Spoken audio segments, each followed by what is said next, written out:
침체된 상권에 활력을 불어넣기 위한 청년 창업 거점 공간이 문을 열었습니다. 남구 대학로 상권 부활의 마중물이 될 수 있을지 주목됩니다.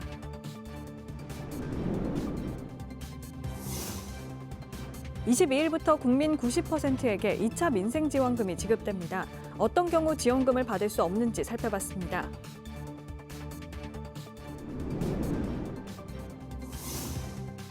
(30회를) 맞은 부산국제영화제가 열기를 더해가고 있습니다. 특히 관객과 만남이 이어지는 현장마다 큰 주목을 받았습니다.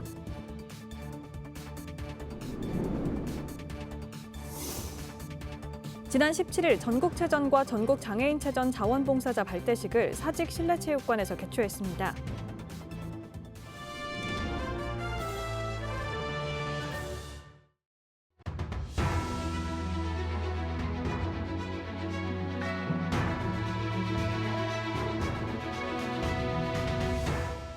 여러분 안녕하십니까? BTV 뉴스입니다. 첫 소식입니다. 부산 남구의 대학로 상권이 빈 점포로 몸살을 앓고 있습니다. 침체된 상권에 활력을 불어넣기 위해 상인 지원과 청년 창업 거점 공간이 문을 열었는데 대학로 상권 부활의 마중물이 될 수 있을지 주목됩니다. 박재한 기자입니다. 부경대와 경성대를 사이에 두고 있는 대학로 상권입니다. 골목으로 들어가니 곳곳에 임대 문구가 나붙어 있습니다. 모기 좋은 1층도 예외가 없습니다. 한 집 건너 한 집 꼴입니다. 이 블럭에는 모두 407개 점포가 있는데 절반에 가까운 195개 점포는 주인을 찾지 못하고 있는 상태입니다. 빈 점포가 늘기 시작한 것은 코로나 팬데믹을 겪으면서부터입니다. 부산 외대의 이전과 부경대 쪽문 쪽으로 상권 중심의 이동도 타격을 줬습니다. 코로나 오는 바람에 아주 정말 걷잡을 수 없이 무너지기 시작했는데 거기다가 이제 외대까지 이사가고 외대 학생들이 보통 동명대, 외대 이런 학생들은 여기에 가서 여기서 집중해서 모이고 이랬는데 이 같은 침체를 극복하기 위해 상생 거점 공간 용소랑이 문을 열었습니다. 청년 창업자와 지역 기업이 팝업 스토어를 운영하고 협업할 수 있는 공간입니다. 지난해 부산시의 상권 활성화 공모 사업에 선정되면서 앞으로 최대 5년간 50억 원이 투입될 예정입니다. 대학과 연계한 축제, 테마거리 조성, 청년 창업 지원은 물론 외국인 특화거리 조성 등 다양한 프로그램이 추진됩니다. 특화된 외국인 거리도 만들고 또 이제 우리가 원하는 무슨 업종이든지 들어오면은 대학 교수라든지 전문가들 이렇게 모셔갖고 이 집은 어떤 손님을 대상으로 하는데 그 손님이 어떤 맛을 찾는가, 이 음식이 정말 맛이 있는가 그런 것까지도 지도해 주려고 지금 준비를 하고 있습니다. 남포동과 부산대 등 부산 지역의 전통 상권이 침체를 겪고 있는 상황에서 대학로 상권 부활의 마중물이 될 수 있을지 관심이 모아지고 있습니다. BTV 뉴스 박찬입니다. 2차 민생지원금이 22일부터 지급됩니다. 전 국민에게 지급됐던 1차 때와는 달리 2차 지원금은 국민 90%가 대상인데요. 지급 대상에서 제외되는 10% 어떤 기준인지 알아봤습니다. 장동원 기자입니다. 이번 2차 지원금은 국민 90%가 받게 됩니다. 그렇다면 누가 못 받는 걸까? 소득이 높거나 재산이 많은 경우입니다. 첫째, 건강보험료를 많이 내는 상위 10%가 제외됩니다. 소득 정도를 보여주는 지표로 보험료를 활용한 겁니다. 올해 6월 가구별 보험료가 기준입니다. 예를 들어 4인 가구 외벌이 직장 가입자의 경우 본인 부담금이 51만 원이 넘으면 지원금을 받을 수 없습니다. 둘째, 보험료 기준을 충족하더라도 집이나 땅 같은 재산이 많아 재산세 과표 12억 원을 초과하는 경우 지원금을 받지 못합니다. 셋째, 2024년 기준 이자 또는 배당 같은 금융소득이 2천만 원을 넘는 경우도 마찬가지입니다. 지원금 대상 여부는 건강보험공단이나 카드사 홈페이지, 은행, 행정복지센터에서 22일부터 가능합니다. 신청은 22일 오전 9시부터 10월 31일 오후 6시까지 1차 때와 같은 방법으로 온 오프라인 모두 활용할 수 있습니다. 지원금은 11월 30일까지 사용해야 하고 남은 금액은 소멸됩니다. BTV 뉴스 장동원입니다. 30회를 맞은 부산국제영화제가 열기를 더해가고 있습니다. 특히 관객과 만남이 이어지는 현장마다 큰 주목을 받았습니다. 남은 기간 또 어떤 작품들이 관객들의 마음을 사로잡을지 기대를 모으고 있습니다. 김윤정 기자의 보도입니다. 이른 오전 시간임에도 불구하고 영화의 전당 기자회견장이 북적였습니다. 세계적인 거장 기에르모 델 토로 감독이 등장하자 카메라 플래시가 쏟아졌습니다. 신작 프랑켄슈타인을 소개하며 자신만의 독창적인 영화 세계를 기자들에게 전했습니다. 영화제의 무게감도 한층 더해졌습니다. 야외 무대에서는 오픈 토크가 이어졌습니다. 배우 하정우의 연출작 윗집 사람들로 영화제를 방문한 감독과 배우가 무대에 올라 관객과 가까이서 호흡했습니다. 옷도 헤어도 바뀌지 않는 그대로 그냥 넷이서 정말 오롯이 그 모든 씬을 순서대로 촬영했어요.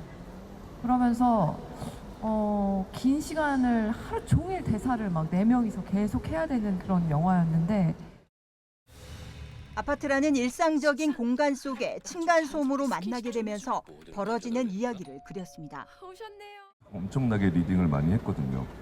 근데 그러면서 서로의 아이디어들을 이제 배우들이 내면 이제 그런 것들을 다 작업에 또 적용을 하고 또 영화 대홍수팀이 무대에 올라 촬영 뒷이야기를 나누자 뜨거운 반응이 이어졌습니다. TV에서 보는 분들 실제로 보니까 되게 신기한 것 같습니다. 영화에 대해 몰랐던 내용들도 잘 알게 되고 영화에 대해 관심도 많아져서 되게 좋은 시간이었던 것 같습니다. 관객석은 일찌감치 채워졌고 영화의 전당 곳곳은 관객들로 붐벼 축제 분위기가 절정을 향해 가고 있었습니다. 배우와 감독을 가까이에서 만날 수 있는 특별한 자리마다 관객들이 몰려 뜨거운 열기를 더했습니다. BTV 뉴스 김윤정입니다. 얼마 전 사하구의 서부산의료원 건립 사업이 본격적으로 추진된다는 소식 전해드렸죠. 이 사업을 비롯해 사하구의 굵직한 현안 사업을 짚어보는 시간 마련했습니다. 오늘은 이 지역 국회의원인 사하갑 이성건 의원 모셨습니다. 네, 의원님 안녕하십니까? 네, 반갑습니다. 이성건입니다.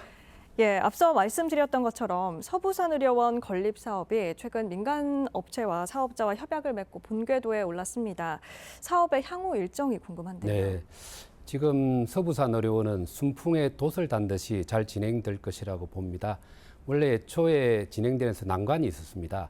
공사비가 적정하지 못해서 민간 사업자가 들어오지 않았는데 제가 부산시 경제부시장으로 있을 때 공사비 책정을 하는 KDI 한국개발연구원을 지속적으로 찾아다니면서 10%의 공사비 정액을 이뤄냈고 그에 따라서 1차 유찰됐던 사업이 지금은 사업 시행자가 결정이 나고 또 9월 초에는 부산시와 실시 협약을 맺고 그래서 내년에 되면 공사에 착공을 합니다. 그리고 2028년에는 개원을 해서 감염, 응급 그리고 심혈관계 이런 중증 질환을 치료할 수 있는 300병상의 종합병원으로서 우리 사하구 주민, 서부산에게 주민들에게 혜택을 줄 수 있게 되었습니다.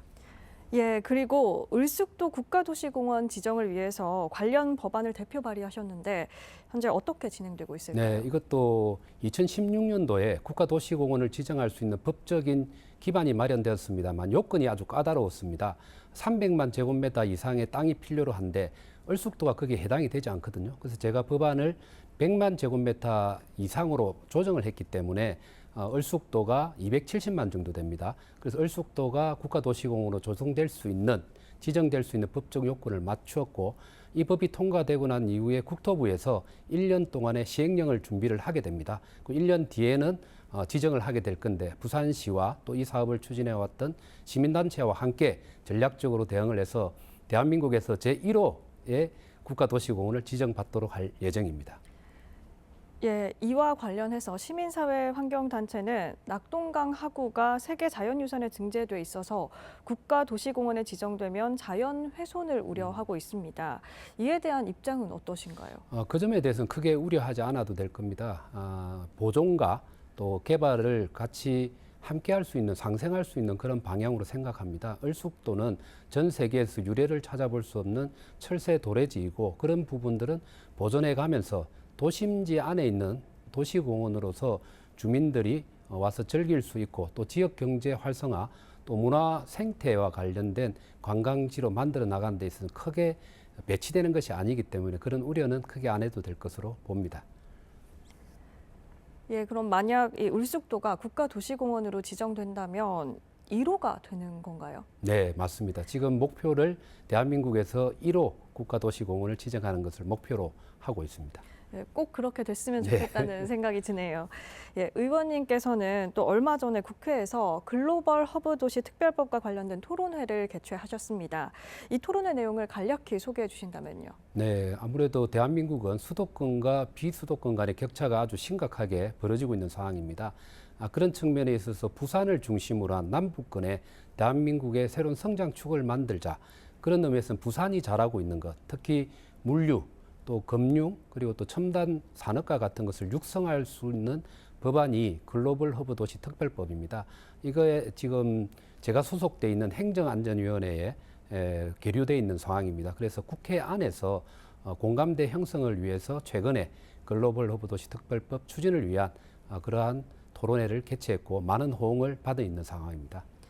예, 그럼 이 법안은 어떻게 처리되어야 한다고 보십니까? 네, 제일 중요한 게 이 법안이 작년 5월 달에 발의가 되었습니다만 상임위에 계류된 채 아직은 다루지를 못하고 있습니다. 그 가장 큰 이유는 현재 민주당 의원들이 다수 의석을 갖고 있음에도 불구하고 법안 심사 소위의 정식적인 안건으로 채택을 하지 않고 있습니다. 저희 국민의힘 소속 의원들은 지속적으로 요청을 하고 있는 상황인데 올해 12월까지 정기국회가 진행될 예정인데 12월 달에는 반드시 입법 공청회를 통해서 이 법안이 다뤄지고 정기국회에 통과될 수 있도록 적극적으로 민주당 의원들을 설득할 예정입니다. 예, 끝으로 지역 주민들에게 하고 싶은 말씀 있으시다면 부탁드립니다. 네, 아무래도 제가 처음 당선되고 난 이후에 국민들이 특히 우리 주민들이 이승건을 뽑으면 좋겠다라는 그런 확신을 가질 수 있는 정치인이 되겠다는 게 제 마음이었는데 지금까지 서부산 의료원이나 제2대티 터널과 같은 그전에 뚫리지 않았던 문제들은 크게 해결을 해놓은 상황입니다. 그래서 지금부터는 우리 지역 주민들이 원하는 내용들을 중심으로 해서 다시 사하구가 변화되고 개조될 수 있는 재설계 단계에 들어가 있습니다. 그래서 언제든지 마음 편하게 저를 찾아오셔가지고 또 제가 직접 주민들을 찾아뵐 겁니다만 필요한 민원들이나 건의사항들을 주시면 반드시 심부름해서 성사시켜내도록 하겠습니다. 예, 앞으로도 지역을 위해서 많이 힘써 주시길 바랍니다. 오늘 바쁘신 와중에 나와주셔서 고맙습니다. 네. 여기까지 듣겠습니다. 감사합니다.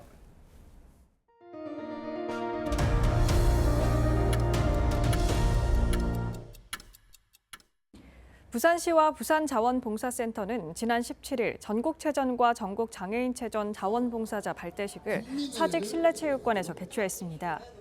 이번 전국체전 대회에는 2,500여 명의 자원봉사자가 참여해 경기장 안내와 안전관리 등 다양한 분야에서 활동합니다.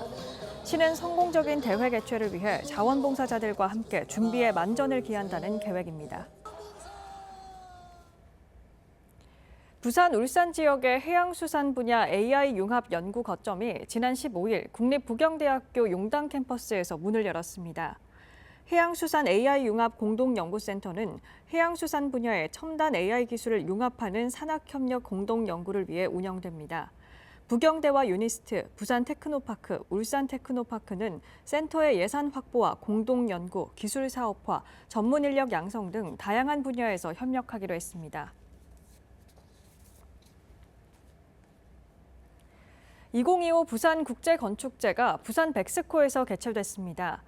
이번 건축제는 부산 스타일, 문화와 건축을 만나다를 주제로 21일까지 부산의 개방성과 독특한 지형을 바탕으로 건축이 도시 문화를 담는 그릇임을 보여줬습니다. 또 부산 건축 취업 박람회도 함께 열려 기업과 구직자들에게 채용과 취업의 기회를 제공했습니다. 가을 바다의 낭만과 책의 향기가 만나는 특별한 도서전이 부산 광안리에 펼쳐졌습니다. 올해는 운영 기간이 2배로 늘어나 더 많은 시민들과 관광객들이 가을 바다에서 책의 매력을 마음껏 느낄 수 있게 됐습니다. 박재한 기자입니다. 광안리 해변에 가을이 찾아왔습니다. 1000권의 책과 함께 눈앞에 광안대교와 바다가 펼쳐지는 다양한 독서 공간도 마련됐습니다. 손에 책을 든 시민들은 가을 바다의 매력에 흠뻑 빠집니다. 바람도 선선하게 잘 불고 파도 소리도 들리고 하니까 기분 좋아요. 읽기도 더 편하고 여기 앞에 경치가 탁 트여 있어서 책 읽는 거 좋아하는데 앉아서 읽으니까 좋네요. 이렇게 감성적인 책도 엄청 많고 소설책도 많고 하다 보니까 딱 이 문구가 딱 마음에 드는 거예요. 나는 너를 포기하지 않을 것이다. 그래서 무슨 책이지 하면서 읽어보니까 이 책에 빠져들어가지고 계속 읽게 되는 것 같아요. 올해 두 번째 열린 광안리 해변 도서전에는 부산을 비롯해 전국의 출판사와 동네 서점, 작가 등 70팀이 참가합니다. 북마켓에서는 다양한 출판사와 작가들이 직접 선보이는 책과 굿즈를 만날 수 있고 상담을 통해 나에게 맞는 책도 추천받을 수 있습니다. 해변에 마련된 책 놀이터에서는 북토크와 음악 공연이 이어집니다. 지역 서점이나 지역 독립 출판이 같이 상생할 수 있는 방법이 무엇일까 그렇게 고민해서 올해는 과감하게 지역 서점이나 독립 출판에서 출판되는 우리 지역에 출판되는 책 1000권을 저희가 직접 구입을 해가지고 그 책을 이번에 광안리 해변에 이제 책 북 라운지에 전부 다 1000권을 전시를 하고 해변에 전시된 책들은 나중에 수영구 지역 도서관에서 만날 수 있습니다. 18일부터 6일간 펼쳐지는 이번 축제는 주말은 오후 1시부터 평일은 오후 4시부터 9시까지 이어집니다. BTV 뉴스 박지한입니다. 해양수산부의 부산시대가 본격적으로 열렸습니다. 부산 지역 상공계가 전재수 해수부 장관을 초청해 첫 공식 간담회를 가졌습니다. 해양수도 부산을 위한 핵심 현안을 직접 건의했습니다. 김윤정 기자의 보도입니다. 전재수 해양수산부 장관 취임 이후 부산 상공계와 첫 공식 간담회가 열렸습니다. 해수부 이전 이후 처음 마련된 공식 만남으로 양재생 부산 상위회장과 상위의원 등 60여 명이 참석했습니다. 상공계는 부산의 해양수도 위상 강화를 위한 핵심 현안들을 제시했습니다. 해수부 기능 강화와 북구 강로 개척, 해사 전문법원 설립, 그리고 HMM 본사 부산 이전입니다. 지역에서 요구하는 해양수산부 기능 확대와 북구 항로 개척, 해사법원 본원 유치와 관련해서는 의미 있는 진도를 낼 필요가 있다고 다시 한 번 더 강조를 드립니다. 우리가 경쟁력을 갖추지 못하면 해사 사건 하나도 가져오지 못합니다. 그렇기 때문에 인천, 부산이 경쟁을 하는 서로 잘하기, 서로 경쟁을 하기 위한 요걸로 이제 좀 봐주십시오 하는 말씀을 드리고 그 공정 단계마다 부가가치를 다 만들어냅니다. 그렇기 때문에 우리는 거기에 맞는 인력을 확보를 해야 되고 사람을 확보해야 되고 그다음에 우리 변호사님들이 여기 계시는지 모르겠지만 영어 재판도 할 수 있어야 됩니다. 특히 HMM 매각 논의가 이어지는 상황에서 매각 조건에 부산 이전을 명시해 줄 것을 건의했습니다. HMM 이전 조건 안에 반드시 매각 조건에 부산 이전이라는 이야기가 혹시 들어있는지만 한번 좀 여쭙고 싶습니다. 네. 가능한 것들을 국정과제로 선정을 합니다. 얼마 전에 이제 국정과제 발표가 있었지 않습니까? 거기에 해운 대기업 본사를 부산으로 유치하겠다는 것이 국정과제에 들어가 있습니다. 그렇기 때문에 이것은 국정과제를 추진하는 문제이기 때문에 해수부 입장에서는 반드시 해내야 되고 지역기업 어려움 해소 방안도 잇따랐습니다. 부산 공시지가 상승으로 수리조선사의 부담이 가중한다며 공유수면 점 사용료 감면을 요청했고 국제여객 터미널 면세점 임대료 감면을 2027년까지 연장해달라는 의견도 나왔습니다. 수산업계 경쟁력 강화를 위한 AI 연계 공장 구축 지원 방안도 건의했습니다. 양재생 부산상위 회장은 해수부 이전을 마중물 삼아 부산이 글로벌 해양 수도로 거듭나야 한다며 정부 차원의 적극적인 지원을 거듭 촉구했습니다. 한편 이에 앞서 전재수 장관은 해양수산인과 학계, 시민사회와도 만남을 갖고 지역 현안 청취에 나섰습니다. 해수부 부산 이전이 부산 경제의 새로운 도약을 여는 계기가 될 것이란 기대입니다. BTV 뉴스 김윤정입니다. 다음 달 경주에서 아시아 태평양 경제협력체 APEC 정상회의가 열립니다. 각국 정상들은 김해공항을 통해 입국할 예정인데요. 항공기 사고에 대비한 훈련이 진행됐습니다. 100여 명이 참여한 민관군 합동훈련입니다. 장동원 기자입니다. 10월 31일부터 경주에서 에이펙 정상회의가 열립니다. 20여 개국 정상과 고위급 관료, 취재진과 경호 인력까지 수만 명이 경주를 찾습니다. 이들 대부분은 에이펙 주공항인 김해공항을 통해 입국하게 됩니다. 18일 에이펙 대비 항공기 사고 대응 훈련이 진행됐습니다. 김해공항에 도착한 에이펙 참가국 귀빈 항공기. 기체 결함으로 동체 착륙 후 화재가 발생했습니다. 곧바로 소방차가 출동해 화재를 진압하고 이어 도착한 구급대는 기내를 수색, 승객들을 대피시킨 뒤 중상자를 이송합니다.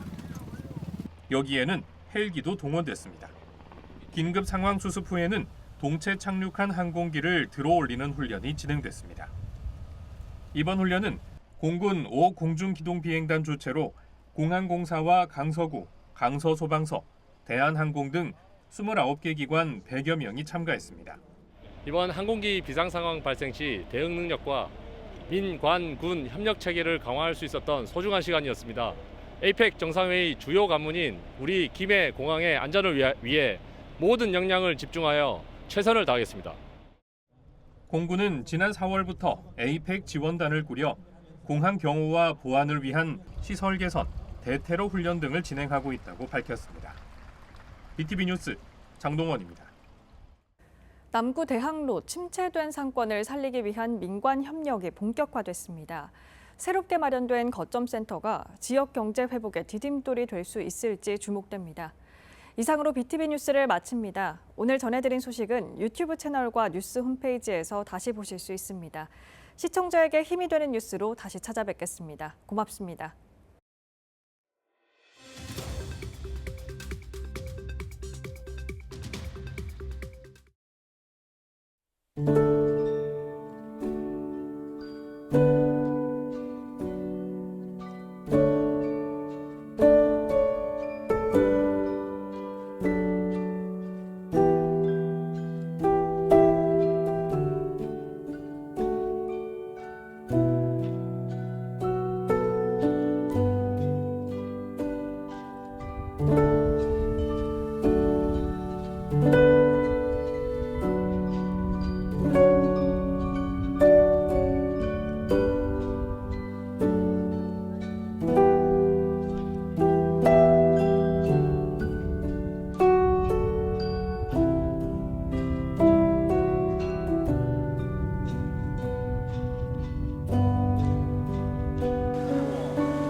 채널 BTV